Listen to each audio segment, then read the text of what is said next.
오늘은 3.1절 103주년을 맞이하는 기념주일입니다. 아마 대부분의 한국교회가 오늘을 3.1절 기념주일로 지키리라 생각이 되어집니다. 어찌 보면은 교회가 이런 국가절기를 지킬 필요가 있을까 생각을 할 수도 있습니다. 다른 절기도 많지만 그러나 대부분의 교회가 아마 3.1절과 광복절을 잊어버리지 않고 설교를 통하여 또 예배를 드리는 중에 그것을 기억할 수 있도록 하지 않을까 생각이 되어집니다. 사실은 우리가 국가절기인 현충일이나 또 6.25 기념일도 우리가 지켜야 하지만 그러나 3.1절과 광복절은 나라에 대한 상징적 절기로서 나라의 소중함을 다시 한번 상기하기 위해서 지키는 절기라 생각이 되어집니다. 지난주에는 우리가 알다시피 러시아가 우크라이나를 침공했습니다. 나라가 없거나 나라가 약하면 우리가 신앙생활을 제대로 하기가 어렵습니다. 그런 의미에서 나라를 위하여 기도하고 이런 국가 절기를 교회가 지킨다고 하는 것은 신앙적 의미에서도 아주 중요하다고 여겨집니다.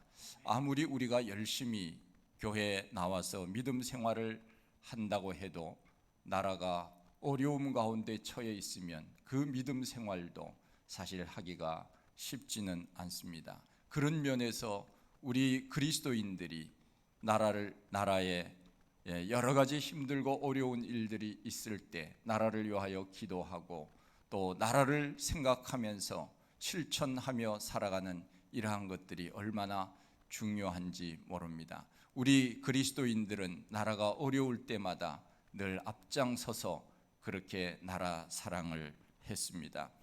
올해가 이민년이라고 사람들은 그렇게 부릅니다. 이민년, 기민년, 사실 이런 용어는 기독교 용어는 아닙니다. 이것은 우리가 알다시피 갑을병정, 무기경신, 임계 10개의 이 간지와 자축인묘, 진사오미, 신유수레라고 하는 12개의 지지를 결합해서 60년마다 돌아온다고 해서 이제 기억하기 좋도록 붙인 이름들인데 역술인들이나 사주나 관상을 볼 때 많이 사용하기도 하고 기독교적인 가치관에서 나온 것들은 아니기 때문에 이런 용어를 사용할 필요는 사실은 없습니다. 우리는 그것보다 더 좋은 용어가 있습니다. 주후라고 하는 용어입니다. BC와 AD라고 하는 용어가 있습니다. 우리 주님 오신 후 몇 년이라고 하는 말입니다. 3.1절이 기민년에 일어났기 때문에 제가 설명을 했습니다만 우리가 잊지 못하는 해가 바로 1919년 기민년입니다. 이것은 아마 3.1절 노래의 기민년 3월 1일이라고 하는 가사 때문이기도 합니다. 기민년 3월 1일 정오 터지자 밀물 같은 대한독립 만세 태극기 곳곳마다 3천만이 하나로 이날은 우리의 의요 생명이요 교훈이다. 한강물 다시 흐르고 백두산 높았다. 선혈아 이 나라를 보소서 동포야 이 날을 길이 빛내자. 이 노래를 부르면 그날의 만세소리와 함성이 생각나서 가슴이 뭉클해지고 코끝에 찡하는 감동이 옵니다. 우리가 생각을 해보면 일본의 총칼 앞에 그들은 어떻게 죽음을 두려워하지 않고 만세를 부를 수 있었을까? 어디서 그런 용기가 생겼을까? 어쩌면 나라를 사랑할 수 있는 그런 마음이 있었을까? 그런 생각을 해보면 오늘 우리가 나라가 있다고 하는 것이 얼마나 감사한 일인지 모릅니다. 3.1 만세운동에 앞장섰던 우리가 잘 아는 유관순 누나가 있습니다. 우리는 교과서에서 누나라고 하는 표현으로 여전히 그를 누나라고 부릅니다. 그는 17살, 만 나이로는 17살, 그 어린 나이에도 불구하고 대한독립 만세를 목매어 부르다가 일제의 총칼 앞에 순교자가 되기를 거부하지 않았던 유관순 누나가 한없이 존경스럽기만 합니다. 영토가 있고 백성이 있고 주권이 있다고 하는 것이 얼마나 감사한 일인지 모릅니다. 우리 예수 믿는 사람들은 나라를 사랑하는 사람들입니다. 예수 믿는 것 자체가 어찌 보면은 애국자라고 말할 수 있습니다. 유관순 누나가 애국할 수 있었던 이유가 어디에 있었는가? 사람들은 이렇게 이야기를 합니다. 그는 어렸을 때부터 교회 다니면서 선생님으로부터, 목사님으로부터 우리 그리스도인들은 나라를 사랑해야 한다고, 나라 사랑에 대한 교육을 교회에서부터 배웠고, 기독교 학교인 이하학당에 다니면서 기독교 정신인 나라 사랑을 배웠다고 그렇게 말합니다. 이 땅에 교회가 있다고 하는 것, 곧 나라가 온전히 설 수 있다고 하는 희망입니다. 만일 이 땅에 교회가 없어진다고 하면 어떻게 되겠습니까? 선교사들이 우리나라에 와서 1884년 알렌을 시작으로 하여서 그 이후에 계속적으로 선교사들이 와서 한 사역이 무엇입니까? 그것이 바로 교회를 세웠습니다. 학교를 세웠습니다. 병원을 세웠습니다. 그야말로 교육사업, 의료사업, 인재를 길러내고 이 땅에 정말 암흑과 그러한 그 보이지 않는 어두움 가운데 살아가는 이 백성들에게 희망을 줄 수 있는 것은 곧 그들 마음속에 예수 그리스도를 심어주는 것이었고, 그것을 심어주기 위해서 학교를 세우고 교회를 세우고 병원을 세운 것이 아니겠습니까? 이 땅에 예수 믿는 사람들이 없다면, 교회가 없다면 나라가 어떻게 되겠습니까? 아마 무질서한 세계, 하나님이 천지를 만드시기 전 혼돈과 공허한 그런 흑암의 세계가 아닐까 하는 생각이 듭니다.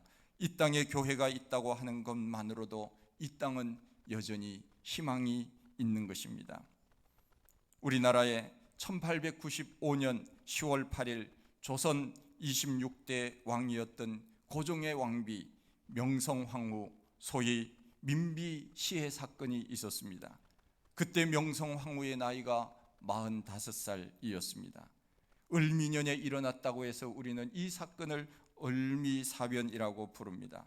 경복궁으로 쳐들어온 일본의 낭인 깡패라고 말하는데, 미우라 고로의 주도하에 무참히 민비는 살해되었고, 그 명령을 내렸던 사람이 바로 조선 침략의 원흉인 이토 히로부미였습니다. 우리나라의 불행하고 치욕적인 사건이 바로 이 사건이었습니다. 명성황후가 살해될 때 고종이 외친 한마디 유명한 말이 있었다고 합니다. 밖에 누구 예수 믿는 사람 없소? 라고 하는 말이었습니다. 나라가 어려울 때 국가의 임금이 가장 먼저 떠올랐던 사람이 바로 이 나라에 예수 믿는 사람이 없어 어려움에 처해 있을 때 이 사람을 찾았다고 하는 것은 우리에게 시사해 주는 바가 큽니다. 이 땅의 마지막 희망은 바로 예수 믿는 사람이며 바로 교회라고 하는 것입니다. 3.1 운동이 일어날 당시 기독교 인구는, 그 당시 인구가 김이독립 선언문에 기록된 것처럼 시 2천의 명명이며 시대의 대세이며 라고 하는 표현 속에서 아마 2천만 정도 되는 그러한 인구였던 것 같습니다. 그 중에 기독교인들은 1.7%였다고 기록을 합니다. 만세운동에 참여한 사람이 30%가 기독교인들이었다고 합니다. 이것은 주로 체포, 투옥된 사람들의 그 신분을 조사한 결과 기독교 인구가 이 정도 될 것이라고 추정하는 것입니다. 그러니까 실제로는 더 높을 수 있습니다. 더 많을 수 있습니다. 어쨌든 당시 한국 사회에서 전국적인 조직망을 가지고 있었던 그러한 단체는 교회가 제일 앞장섰다고 하는 것입니다. 왜 교회가 앞장설 수 있었고 만세운동에 많이 참여할 수 있었는가? 그것은 곧 그 당시에 구역예배 소그룹의 조직망으로 인하여서 연락이 되고 함께 모일 수 있었다고 학자들은 그렇게 이야기를 합니다. 3.1 운동 만세에 참여했던 사람들 대부분이 기독교인들이 주도했고, 우리가 잘 아는 김이독립 선언문에 선언한 사람들이 33명 중에 16명이 바로 우리 그리스도인들이었습니다. 기독교인들이 앞장서지 않았다면 이 운동은 처음부터 불가능했다고 하는 사실입니다. 그렇습니다. 우리 기독교는 바로 애국하는 그러한 종교가 바로 기독교입니다. 세상 사람들은 교회가 이 땅에서 무엇을 하느냐 그렇게 이야기를 하는 사람도 있지만, 우리나라에 교회 다니는 사람이 사람보다 나라를 위하여 염려하고 기도하는 사람들이 어느 종교에 더 많이 있겠습니까?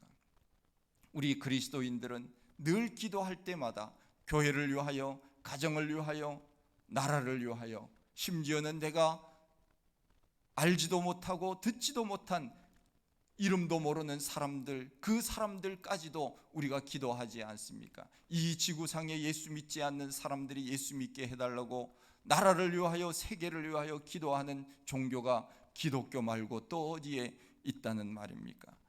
그야말로 우리 기독교는 애국하는 종교입니다. 나라를 사랑하는 그런 종교가 바로 우리 기독교인입니다. 우리나라가 가난한 시절에 일본에 빚을 졌습니다. 을사늑약을 전후해서 일본이 한국 정부에 강제로 떠맡긴 1,300만 원의 빚이 있었습니다. 이 빚을 우리가 갚을 길이 없었습니다. 이 빚이 있다고 하는 것은 미래가 없다는 것입니다. 그래서 우리가 빚져서는 안 되는 것이, 빚이 있는 것은 곧 미래가 없기 때문에 그렇습니다. 빚은 빨리 갚아야 하는 것입니다. 이러한 일들을 놓고 우리 한국교회가 기도했습니다. 그리스도인들이 기도했습니다. 여성들이 기도했습니다. 어머니들이 기도했습니다. 우리가 이 빚진 가운데 어떻게 우리가 이렇게 살아갈 수 있으랴 그러면서 국채보상운동을 시작하지 않았습니까? 그 국채보상운동이 어디서부터 시작됐습니까? 교회에서부터 시작이 된 것입니다. 교회에서 모여서 이런 이야기를 했습니다. 우리가 지금 빈혈을 끼고 있고 가락지를 끼고 있는데 이것이 나라가 빚진 가운데 무슨 소용이 있으랴 그러면서 그들은 탈환회를 조직해서 가락지를 빼서 이것을 팔아서 빚을 갚아야 된다고 하면서 국채보상운동을 한 것 아닙니까? 세 가지 목적을 가지고 있습니다. 나라의 빚을 갚고, 또한 두 번째는 기독교 학교를 세워서 인재를 양성해야 되고, 세 번째는 민족 자본을 형성하여 민족 기업을 일으킨다고 하는 것이 목적이었습니다. 이 모든 것이 어디서부터 시작이 되느냐? 바로 교회에서부터 시작이 됐다고 하는 것입니다.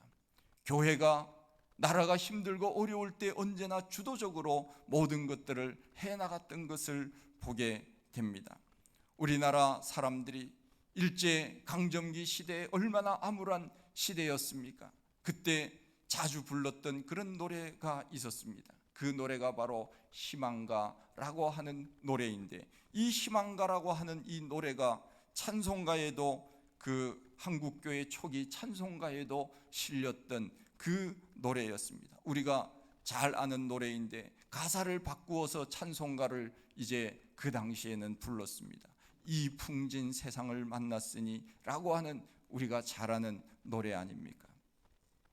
이 풍진 세상을 만났으니 너의 희망이 무엇이냐? 부귀와 영화를 누렸으면 희망이 족할까? 푸른 하늘 밝은 달 아래 곰곰이 생각하니 세상 만사가 춘몽 중에 또다시 꿈 같도다. 이 풍진 세상을 만났으니 너의 희망이 무엇이냐? 부귀와 영화를 누렸으면 희망이 족할까? 담소 화락에 덤벙 주색 잡기에 침몰하랴. 세상 만사를 잊었으면 희망이 족할까. 나라가 힘들고 어려울 때 이 노래를 찬송가로 우리 백성들은 교회에서 그렇게 불렀습니다. 이 풍진 세상 가운데 희망이 어디에 있느냐? 바로 희망은 하나님께 있다. 희망은 교회에 있다. 그러면서 백성들에게 희망을 심어준 것이 바로 교회였습니다. 우리가 알고 있는 이승훈이라고 하는 장로님이 계셨는데, 그분은 오산학교를 세웠습니다. 일제시대 사람들은 더 이상 해방이 오지 않는다고 포기하고 절망하고 좌절하고 있을 때 인물과 인재를 키워서 이 나라를 자유할 수 있도록 세계 속에 이름 있는 나라로 만들겠다고 하는 그러한 포부를 가지고 학교를 세운 학교가 바로 오산학교입니다. 오산학교에서 자주 불렀던 노래가 바로 오산가라고 하는 노래입니다. 오산에서 범 중에 범으로 불렀으니 이 오산에서 자란 이 학생들이 바로 오산이로다 하는 그런 그 노래가 있습니다. 그야말로 희망을 심어주었던 사람, 이 사람들이 바로 그리스도인들이었고 교회가 앞장섰다고 하는 것입니다. 우리는 이러한 절기를 통하여서 우리는 하나님 앞에 우리의 마음을 드릴 수 있고, 또한 우리 하나님께서 이 땅 이 백성들을 얼마나 사랑하는가를 우리는 다시 한번 되새기면서 우리가 이 절기를 지키고 있는 것입니다. 3.1 만세운동이 우리에게 주는 교훈이 있습니다. 첫째는 나라와 백성이 하나 되는 운동이었습니다. 3.1 만세 운동에는 한국 사람이면 누구든지 하나가 되었습니다. 남녀노소가 없었습니다. 독립선언서 공약 3장 중에 둘째 장에는 최후의 한 사람까지라고 기록을 하고 있습니다. 우리 민족의 마지막 한 사람까지 우리가 단결하여 나라를 찾아야 되겠다고 하는 호소가 아닙니까? 나라가 위기에 처해 있을 때 우리는 마음을 모았습니다. 우리나라가 어려운 시절 1919년 우리는 만세운동으로 하나가 되었으며 1997년 IMF 때 우리는 금모으기 운동으로 하나가 되었고 2002년 월드컵 때는 응원 함성으로 하나가 되었던 경험이 있습니다. 바로 3.1 운동을 통하여 교회가 하나 되었고 민족이 하나 될 수 있는 그러한 기틀이 마련되었던 것입니다. 둘째는 3.1 운동은 평화적 운동이었습니다. 태극기를 잡은 두 손을 하늘 높이 쳐들고 목청을 높여 대한독립 만세를 불렀습니다. 칼이나 총을 들지 않았습니다. 돌멩이를 들지 않았습니다. 일본 측 발표에 의하면 3.1 운동에 참여한 인원수만 해도 202만 명이었고 사망자 수가 7,300명, 부상자가 1만 6천 명, 검거된 자가 5만 3천 명, 불탄 교회가 47곳이나 된다고 합니다. 맨손으로 대한 독립만세를 부르던 한국 사람들에게 일제는 칼과 총으로 잔인하게 탄압하였습니다. 이것은 일본에서 발표된 그러한 기록입니다. 우리가 이 화성시에 사는데 제합리에 가면은 그 제합리 교회가 있지 않습니까? 일본 사람들이 무엇을 준다고 젊은 사람들 다 오라고 해서 교회로 모이게 하고는 문을 밖에서 잠그고 그리고 총을 쏘지 않았습니까? 뛰어나오는 그 사람들은 총을 쏘고 불을 질러서 21명이 그 자리에서 다 목숨을 잃었던 그런 사건들이 있습니다. 교회를 가장 먼저 핍박했습니다. 왜냐하면 교회는 바로 하나님을 사랑하고 나라를 사랑한다고 하는 것을 그들도 알았기 때문에 그렇습니다. 유관순 누나, 그는 지금 살아있었으면 121살이 되는데도 지금 우리 마음속에 영원히 누나로 간직되고 있습니다. 독립만세운동에 참여하던 때 이화학당 학생으로 17살 어린 소녀였습니다. 고향에 내려가 아우네 장터에서 만세운동을 하다가 일본 순경에게 체포되었습니다. 그리고 그의 수용번호는 91번이었습니다. 저도 그 천안에 가면은 그 유관순 기념관이 있습니다. 2번을 제가 가보았는데 그냥 그야말로 사람이 겨우 설 수 있는 그 형틀이 있습니다. 공간이 움직이기도 힘든 그런 공간에 잠도 재우지 아니하고 먹지도 아니하고 그냥 손과 발에 착고를 세워서 서서 그냥 계속적으로 감옥 생활을 하도록 하는 그런 형틀도 있었습니다. 유관순은 굴하지 않았습니다. 무시무시한 그들의 그 협박과 그리고 또한 고문이 있었음에도 불구하고 그는 7년형을 선고받고 오직 옥중에서도 만세운동을 주도하면서 일본에 저항하다가 1920년 서대문 감옥에서 18살의 꽃다운 나이로 순국하고 말았습니다. 우리가 옛날에 어렸을 때 아마 고무줄놀이를 하면서 불렀던 그러한 노래도 아마 우리가 다 기억하실 것입니다. 3월 하늘 가만히 우러러보며 유관순 누나를 생각합니다. 옥속에 갇혔어도 만세 부르며 푸른 하늘 그리며 숨이 졌대요. 칼을 쓰는 자는 칼로 망합니다. 베드로가 칼을 빼어서 말고의 길을 칠 때 예수님께서는 칼을 집어넣어라, 칼을 쓰는 자는 칼로 망할 것이다. 일본은 망했습니다. 제2차 세계대전 히로시마와 나가사키에 원자폭탄이 투하되므로 일본은 항복하고 우리는 자유를 얻게 됩니다. 우리는 평화적으로 모든 일들을 했습니다. 3.1운동은 평화운동이었습니다. 3.1운동은 나라 사랑입니다. 찬송가 580장 이러한 그 찬송에 보면은 남궁옥 선생님이 작사한 그러한 찬송입니다. 삼천리 반도 금수강산 하나님 주신 동산, 삼천리 반도 금수강산 하나님 주신 동산. 우리가 익히 알고 있는 이 찬송은 우여곡절이 있습니다. 애국가처럼 사랑을 받다가 끝내는 일제에 의하여 금지곡이 되더니 해방이 되면서 다시 옛사랑을 되찾은 찬송가가 바로 이 찬송가입니다. 그 찬송가 가사 중에 이런 가사가 있습니다. 일하러 가세 일하러 가 삼천리 반도 강산 위에, 그러면서 불렀던 이 가사인데 일본은 이 가사를 어떻게 해석을 했는가 하면은 일하러 가세, 이것이 그리스도인들이 뭉쳐서 또 백성들이 뭉쳐서 우리를 대항하러 오는구나 이렇게 생각을 하고는 이 찬송을 부르지 못하도록 금지곡으로 했다고 하는 것입니다.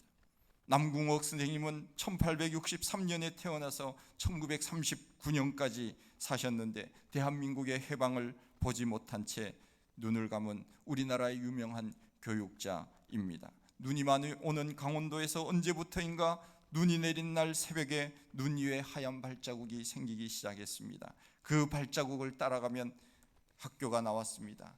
이 발자국은 바로 청년 남궁옥이 만든 것이었습니다. 새벽 아직 사람들이 일어나기도 전에 일찍 큰 발로 성큼성큼 발자국을 남기면 어린 아이들은 335 짝을 지어 학교로 올 때 그 큰 발자국을 딛고 학교에 올 수 있었다고 하는 이야기가 있습니다. 그는 연희전문학교를 졸업하고 나중에 그 학교의 교수가 되었습니다. 남궁옥은 졸업하는 후배들에게 이런 말을 곧장 했다고 합니다.